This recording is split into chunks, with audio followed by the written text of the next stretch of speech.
Kapolri Jenderal Dr. Andus Listio Sigit Prabowo MSI menunjuk putra Langsa Brigjen Pol Dr. Andus Syamsul Bahri MM menduduki jabatan Wakapolda Aceh Minggu 25 September.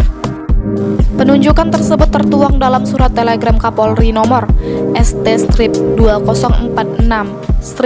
Romawi KEP 2022 tertanggal 24 September 2022 yang ditandatangani oleh ASSDM Irjen Pol Dr. Andus Wahyu Widada MPil. Berdasarkan surat telegram tersebut, sebelumnya putra Aceh kelahiran Kota Langsa pada Agustus 1965 ini menjabat sebagai Widyaswara Madya Sespim Lemdikpol Polri. Berdasarkan penelusuran Wikipedia, rekam jejak alumni Akademi Polisi tahun 1988 ini telah dipercayakan menjabat sejumlah jabatan di Aceh dan luar Aceh. Di antaranya pada tahun 2008 dipercayakan sebagai Wadir Lantas Polda Aceh, Kapoltabes Banda Aceh. Selanjutnya pada tahun 2009 menjadi analis utama di Ditjen Sespim Polri.